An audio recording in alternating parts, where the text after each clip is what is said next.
Continuando con el desarrollo de esta unidad de aprendizaje número 2, vamos a abordar el tema 3 referidos al diseño del producto, del proceso productivo, ¿no? El diseño del proceso productivo convoca todas las áreas de la organización. Estoy hablando desde la dirección, el área de ingeniería, el área comercial, el área de marketing, ¿no? El área de financiera. Todas las áreas en realidad se convocan para el diseño del proceso productivo. El diseño del proceso productivo especifica cómo se desarrollarán las actividades, ¿no?, que la función de distribución, ¿no?, tiene que realizar. Las necesidades del mercado se pueden satisfacer utilizando diferentes funciones de producción. Existen 5 tipos genéricos de producción, ¿no?, por proyecto, artesanal, por lotes, en masa, continua y flexible, ¿no?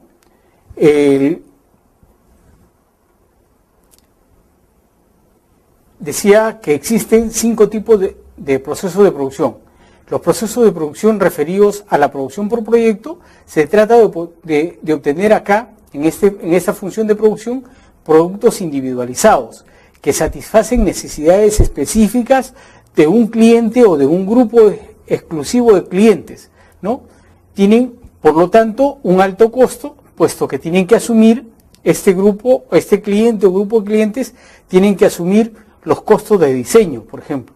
Utiliza además trabajadores altamente especializados, ¿no? Y si son trabajadores altamente especializados, obviamente son trabajadores que tienen un nivel de remuneración alta, ¿no? Si bien se dispone de maquinaria de uso general, polivalente, ¿no?, resulta difícil de planificar y controlar esos procesos productivos. El producto no es fácil de definir en sus etapas iniciales y está sometido a un alto grado de cambio e innovación. La construcción de un puente, cómo se quiere, qué características, bajo qué terrenos, ¿no? Entonces es un ejemplo de esto. La construcción de un barco, ¿para qué quiero el barco?, ¿no?, qué tonelaje, etcétera, son características de producción por proyecto. Un proyecto telemático también es, ya en la parte de la informática, de la nueva economía, es un ejemplo de este tipo de producción, ¿no?, de este tipo de función de producción. Entonces, el tipo de función de producción por proyecto es un proceso de producción que tiene como producto terminal, como producto final, un producto individualizado, que satisfacen necesidades específicas de un cliente o un grupo de clientes. Por tanto, como les digo, tiene que absorber todo el gasto del diseño de producción, todo el gasto que conlleva la convocatoria y el concurso de personal especializado. La producción por lotes.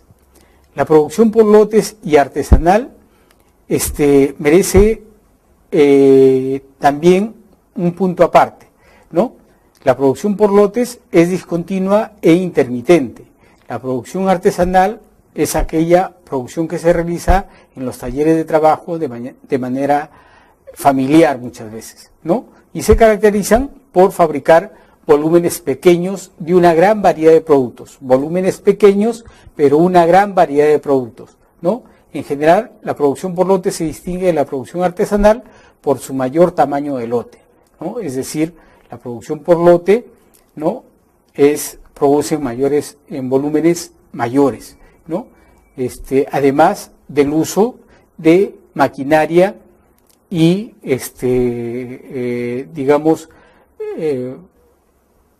el concurso de personal ya no tan muy especializado. El artesano es una persona de alta especialización, ¿no es cierto? Desarrolla productos con uniformidad, con mucha creatividad. La producción artesanal ofrece además una mayor adaptabilidad a las exigencias, ¿no?, de los clientes, hallándose más o menos aquellas que requieran de prototipos o fabricación por encargo, ¿no? Entonces, acá hay 2 tipos de, por ejemplo, las ebanestería, ebanisterías y talleres de reparación de vehículos. La producción por lote se justifica cuando el producto no está estandarizado, cuando el volumen de producción es bajo. En este caso es la más económica y tiene el menor riesgo. Esta forma de producir es común en las etapas iniciales del ciclo de vida de los productos y productos con baja cuota de mercado. Es decir, son productos que no tienen mayor participación en el mercado, ¿no? Y además es un producto, digamos, casi nuevo, no es muy conocido, por tanto su volumen de ventas no es muy alto. La producción en masa y continua. Acá tenemos que decir que esta producción se inició, como recordarán, cuando se hizo una reseña histórica de cómo se han desarrollado los procesos productivos a través de la historia, ¿no? Estamos hablando de la producción, ¿no?, de la cadena de montaje propuesta por Taylor y refinada, mejorada por Henry Ford, ¿no?, que aparte de preocuparse por los tiempos, movimientos, elevar la productividad, se preocupa y se centra también en el bienestar del recurso humano, ¿no es cierto? La producción continua se diferencia de la producción en masa por su mayor volumen, su menor diferenciación y menor dependencia de los bienes de equipo, ¿no? La relación estrecha entre las diferentes etapas de transformación y el uso más intenso de equipos automatizados de transformación. Los productos elaborados por un proceso de producción en masa, los automóviles, los bolígrafos, las calculadoras de bolsillo, son procesos de fabricación continua, ¿no? Procesos de fabricación en masa. Los procesos de fabricación continua son aquellos referidos a la fabricación del acero, ¿no?, que acá, como ustedes ven, necesita una gran cantidad de producirse en grandes volúmenes, son productos no diferenciados. Pónganse como ejemplo la fabricación de fierros para la construcción, ¿no? Son mayormente no diferenciados, ¿no? Se producen en grandes volúmenes, ¿no? Los productos químicos, ¿no? El papel, ¿no? El papel mayormente es un producto estándar, un commodity que se diferencia claramente por el peso medido en gramaje, ¿no?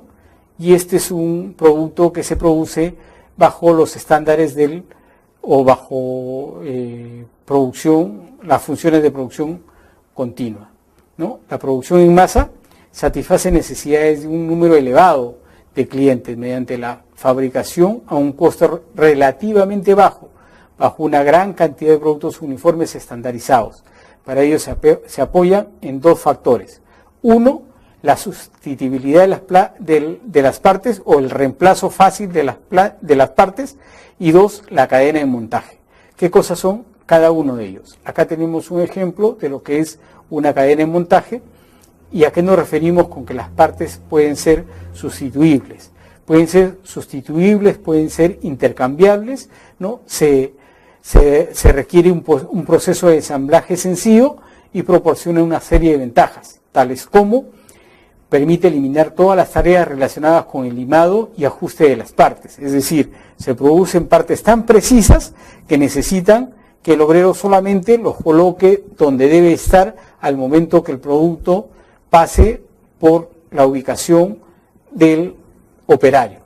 Facilita el servicio de mantenimiento, ya que permite que cualquier distribuidor oficial en cualquier parte del mundo pueda vender repuestos y realizar las actividades de reparación y sustitución, ¿no?, y el reemplazo de estas partes. Por eso es que este proceso productivo, ¿no?, genera costos relativamente bajos. Digo relativamente bajos, digo comparativamente bajos. No es que los costos sean bajos, sino comparativamente. Si es que se hiciera de otra manera, los costos de producción, ¿no?, los costos variables de producción serían sumamente altos. Acá los costos fijos permanecen, ¿no?, pero los costos variables bajan. De tal manera que como resultado de esto tenemos costos unitarios relativamente bajos que hacen que esta industria, la industria, por ejemplo, del automotriz, la industria de la fabricación de barcos, la industria de fabricación de aviones, la industria militar, ¿no?, que desarrolla maquinarias, armas, etcétera, produzcan con costos de producción a escala, es decir, cuyos volúmenes de producción permiten que los costos variables sean cada vez menos, los costos variables marginales sean cada vez menos, y eso significa que finalmente tengan como resultado costos de producción relativamente cómodos, ¿no? Y además el uso de la cadena de montaje. Esto significa que los trabajadores van a estar fijos y quienes van a pasar son los productos. El trabajador entonces se encargará de ensamblar, de incorporar alguna materia o realizar alguna tarea específica, ¿no? Entonces, como les decía hace un momento, el creador de la cadena de montaje fue el ingeniero Taylor, ¿no? Y luego esto fue mejorado por Henry Ford, ¿no? Hasta que la empresa de automóviles Toyota retomó esta filosofía, mejoró el método y logró, digamos, que la industria automovilística japonesa pase a ser una de las mejores del mundo, bajando sus costos productivos, incorporando filosofías como el trabajo del equipo que faciliten, entre otras cosas, la creatividad, la empatía, y por tanto los niveles de productividad se elevaron a niveles que les permitió a la industria automovilística japonesa posicionarse incluso de gran parte del mercado norteamericano, mercado en el cual nace esta industria automotriz y que finalmente define el grado de desarrollo de la sociedad norteamericana. Sin embargo, con el desarrollo y el surgimiento de esta industria japonesa, Japón puede ingresar al mercado y quitarle gran parte de la cuota de mercado que tiene la industria norteamericana, incluso la industria alemana, y con esto, Japón logra desarrollar el resto de industrias dentro de su aparato productivo, ¿no? Como decíamos hace un momento, Toyota incorpora a toda esta filosofía de la cadena de montaje y los incorpora a su proceso productivo, bajo puntos centrales como la flexibilidad laboral y la alta rotación en los puestos, estímulos sociales a través del fomento del trabajo en equipo y la identificación de la transclase. ¿Esto qué significa?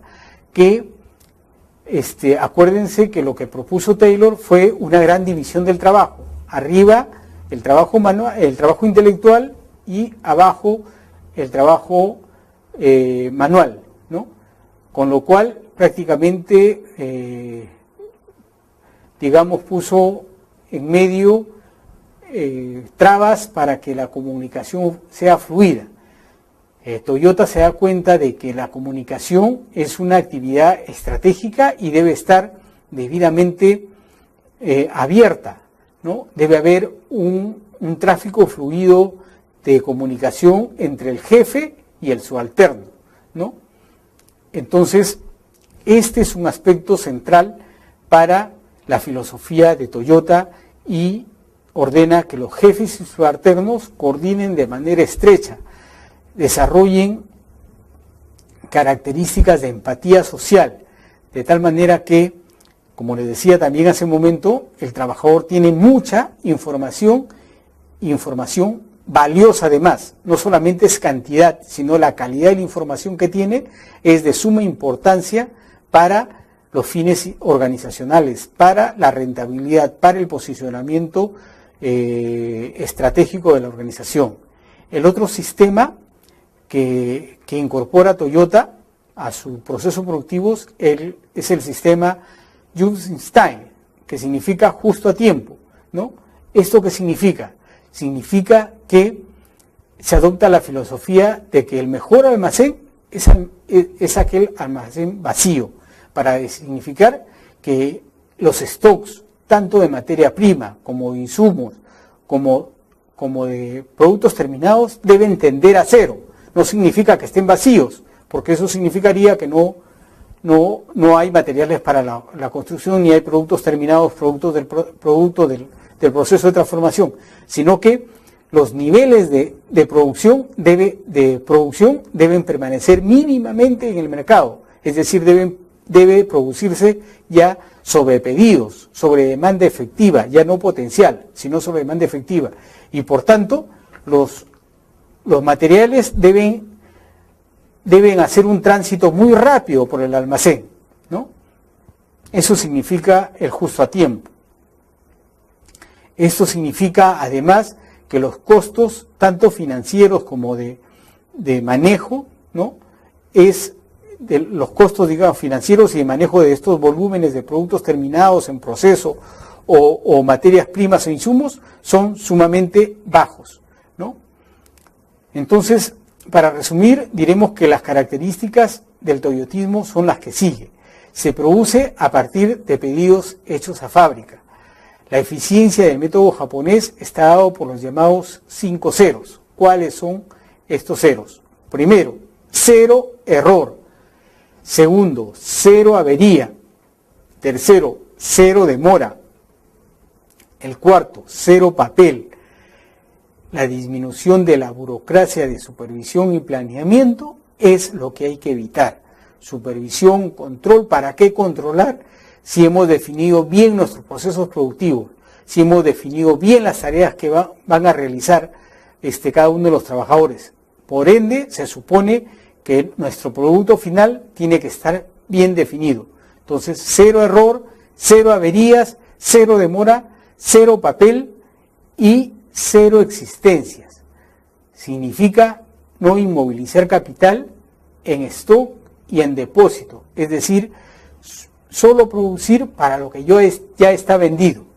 La fabricación de productos muy diferenciados y de gran variedad y en bajas cantidades, no como en el Fordismo, que se producía masivamente, ¿no?, para el almacén y un solo producto. Acá no. Los productos a producir son productos muy diferenciados, por un lado, ¿no? Son productos variados, ¿no?, en bajas cantidades, ¿sí? El modelo de una fábrica mínima. El tamaño de la fábrica tiene que ser la mínima posible, pero que debe atender, y acá está el reto, ¿no? Su tamaño no debe ser excesivo, ¿no?, pero debe estar en condiciones la fábrica de atender las demandas actuales y futuras. Este es todo un arte, esto es todo un reto para la clase que gobierna las organizaciones. La adaptación de la producción a la cantidad que efectivamente se vende es otro de los retos. La automatización, la incorporación de todos los conocimientos científicos, de todo el avance científico a la tecnología y la incorporación de esta tecnología y de la automatización que introduce mecanismos que permiten el paro automático de las máquinas defectuosas, como decíamos anteriormente, para evitar desperdicios y fallos. En la medida que la automatización, la incorporación de tecnología, la incorporación de los conocimientos científicos al proceso productivo nos permita elevar los niveles de desempeño, evitar costos innecesarios, ¿no?, evitar fallos, ¿no?, a través de la automatización. Esta automatización es una actividad de mucha ventaja, de mucho interés para la organización. Ahora, ¿cuáles son las ventajas de la especialización? ¿Cuál es la ventaja de especializarse? Disminuye el tiempo necesario para aprender una tarea. Reduce el gasto de material durante el periodo de aprendizaje. 3. Elimina el tiempo utilizado en cambiar de una tarea a otra. 4. Permite alcanzar niveles altos de habilidad personal. 5. Contribuye a encontrar el puesto más adecuado para cada persona. 6. La especialización en microtareas facilita no solo el aprendizaje, sino que hace posible sustituir esta tarea realizada por el hombre a través de la mecanización. Hablábamos hace muy poco que la mecanización, como una tarea que permite que el proceso productivo tenga 0 averías, 0 demoras, 0 reparos, por cuanto la máquina que se maneja de manera automática tiene capacidad incluso para autorrepararse, ¿no? Entonces, es muy importante tender a que la organización tenga un tamaño de fábrica apropiado. Es muy importante orientar nuestra producción de manera individualizada para atender aquellos segmentos o nichos de mercado que son altamente rentables para la organización, ¿sí? Entonces, con esto hemos terminado ese acápite y entramos a la organización de la fábrica. La organización de la fábrica se apoya en 2 conceptos: puesto de trabajo, ¿no?, uno, y el otro, la antigüedad.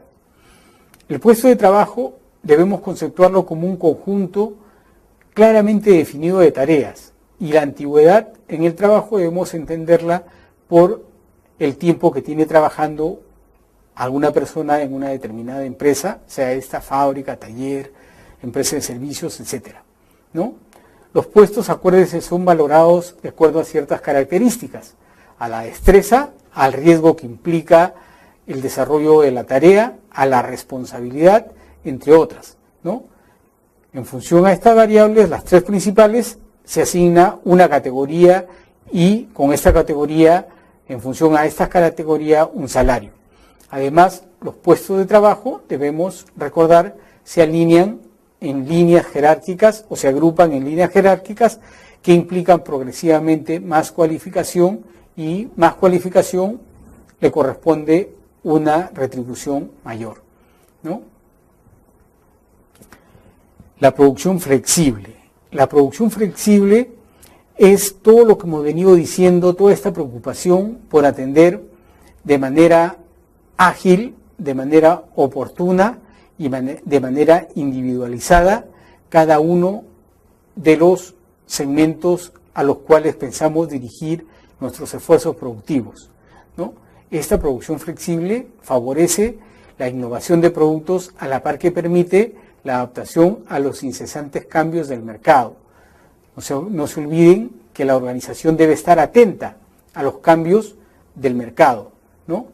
Se apoya precisamente en equipos flexibles, máquinas polivalentes, máquinas versátiles, que hacen posible una gran variedad de productos, ¿no?, con la adaptación, la incorporación de algunas, o la modificación de algunas partes, digamos, pequeñas modificaciones en general, ¿no?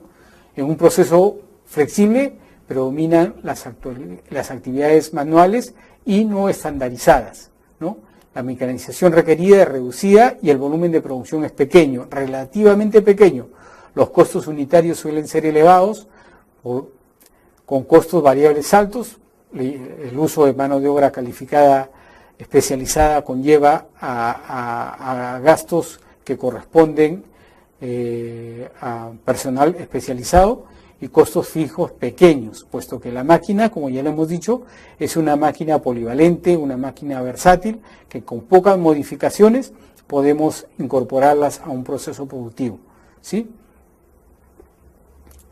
La organización del trabajo se apoya además en el trabajo en equipo para favorecer la cooperación y el intercambio de información con el correspondiente. Se supone que esta cooperación, este intercambio de información, sienta las bases para un incremento de la productividad.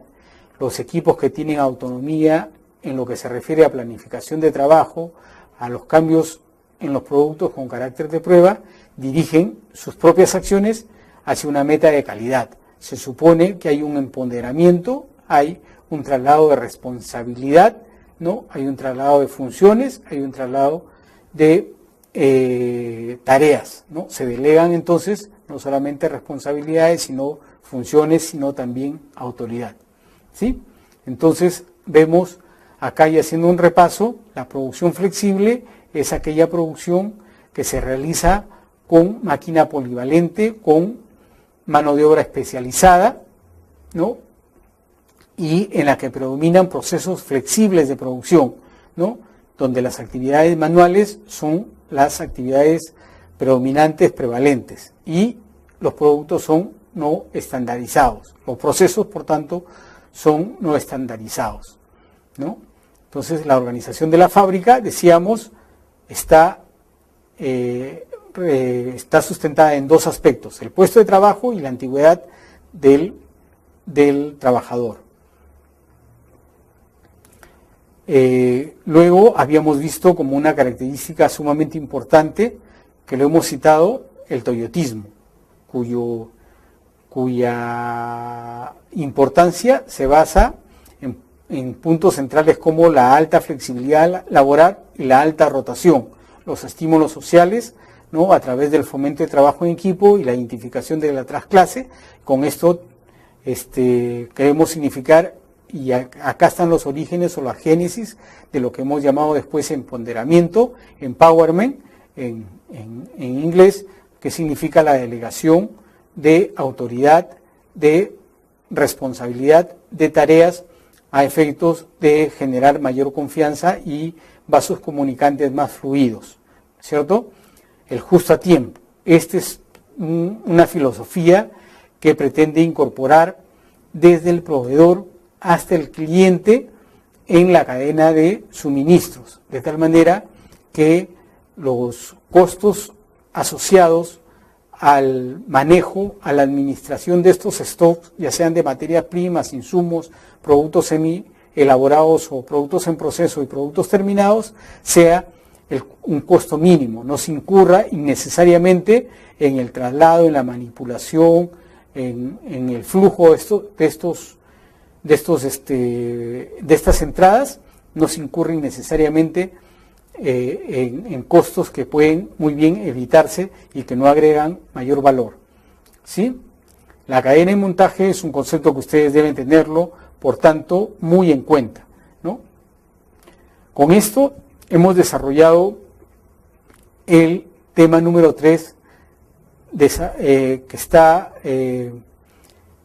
referido a los sistemas de producción, ¿no? Y que estos, como vamos a recordar, son procesos de tipo de proyecto, que como hemos dicho, cuyos ejemplos son un barco, un avión, etcétera, ¿no? Los artesanales, que hemos puesto la producción por lotes, la producción en masa, la producción continua y la producción flexible, ¿no? Hemos hecho además la diferenciación entre cada uno de estos tipos de procesos y hemos puesto los ejemplos que corresponden.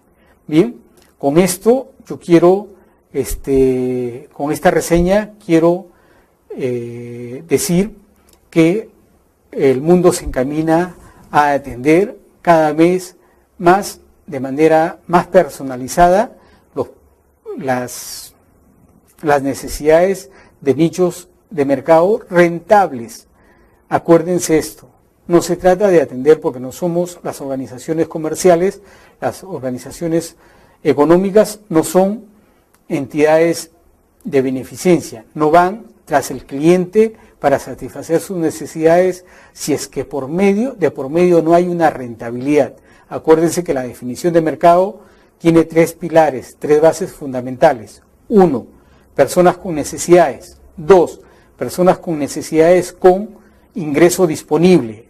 3, personas con necesidades con ingreso disponible y que puedan organizarse o puedan clasificarse entre un grupo homogéneo de personas que permitan finalmente ser atendidas con la oferta productiva que nace de nuestra organización, ¿no? En términos rentables, es decir, que el precio de venta supere el costo unitario de producción, ¿sí? Con esto yo estoy terminando el tema 3, que está referido a los sistemas de producción.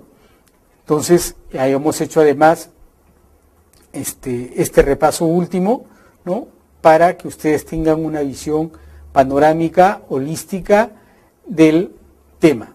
El tema número 4 está referido a la selección de tecnologías. La selección de tecnologías, como ya les adelanto, es un tema que tiene que ver con una decisión estratégica también. Ya lo abordaremos de manera detallada en el desarrollo del próximo tema, que se titula Selección de tecnologías. Con esto les agradezco infinitamente la atención y los conmino, ¿no?, disculpen el término, a que sigan estudiando, porque están ustedes en el camino correcto, porque necesitan en realidad aportar al desarrollo de nuestra patria.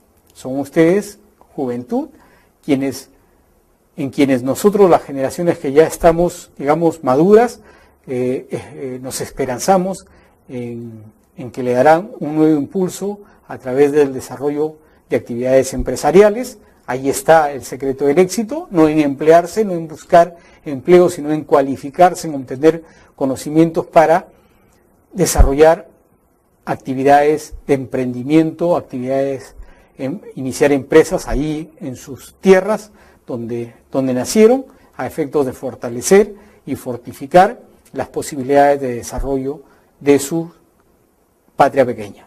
Les agradezco. Hasta luego.